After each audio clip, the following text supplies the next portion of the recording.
एक बार स्वामी विवेकानंद जी अपनी कुटिया में अपने कुत्ते के साथ खेल रहे होते हैं कि तभी एक बड़ा ही परेशान युवक स्वामी जी के पास आकर बोल पड़ता है कि स्वामी जी, मेरी जिंदगी की समस्याओं का अंत कर दीजिए। मैं अपने जीवन से बड़ा ही तंग आ चुका हूँ, बड़ी ही परेशानी में हूँ, कृपया मेरी समस्याओं का समाधान कीजिए। तो स्वामी जी युवक से बोल पड़ते हैं कि जरूर, मैं आपकी समस्याओं का समाधान कर दूंगा, लेकिन उससे पहले आपको मेरा एक छोटा सा काम करना पड़ेगा। ये मेरा कुत्ता है, इसे थोड़ी दूर टहला के लेके आइए। तो लड़का स्वामी जी के कहे अनुसार उनके कुत्ते को लेकर निकल पड़ता है और चलने लगता है।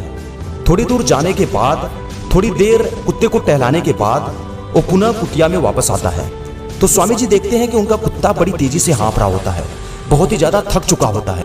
तो उस लड़के से पूछ पड़ते हैं कि तुम भी उतनी ही दूरी तय किए और उतनी ही देरी तक टहल के आए, लेकिन मेरा कुत्ता इतनी तेजी से हाँफ रहा है, पूरी तरह थक चुका है, लेकिन तुम अभी भी ऊर्जावान बने हुए हो, तुम में थकावट के कोई संकेत नहीं दिख रहे हैं, इसका कारण क्या है?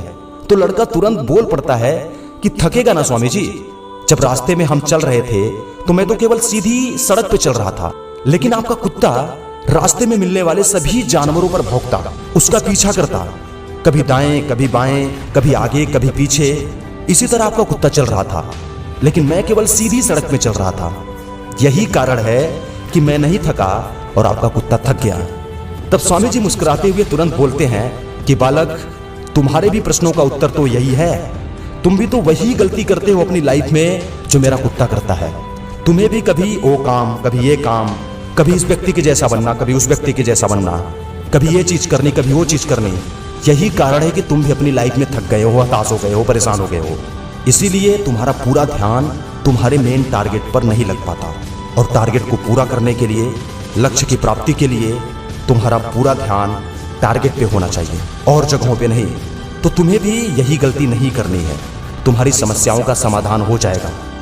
स्वामी जी की बात सुनकर लड़के को तुरंत अपनी गलती का एहसास होता है और वो ठान लेता है कि आज से वो इन गलतियों को सुधार लेगा। और अगर आप भी अपनी जिंदगी में यही गलती कर रहे हैं तो आपको भी इन गलतियों को सुधारना होगा, क्योंकि लक्ष्य इधर उधर भटकने से नहीं, केंद्रित प्रयासों से मिलते हैं, एक ही दिशा में आगे बढ़ते रहने से मिलते हैं। और मेरी एक बात हमेशा याद रखिएगा कि आप जो चाहे वो कर सकते हैं, लेकिन आप एक ही साथ सब कुछ नहीं कर सकते। आपको एक बार में एक ही लक्ष्य पे ध्यान केंद्रित करना होगा, केंद्रित प्रयास करने होंगे। आप जरूर सफल बनेंगे, आप जरूर लक्ष्य की प्राप्ति करेंगे। मेरी शुभकामनाएं हमेशा आपके साथ रहेंगी।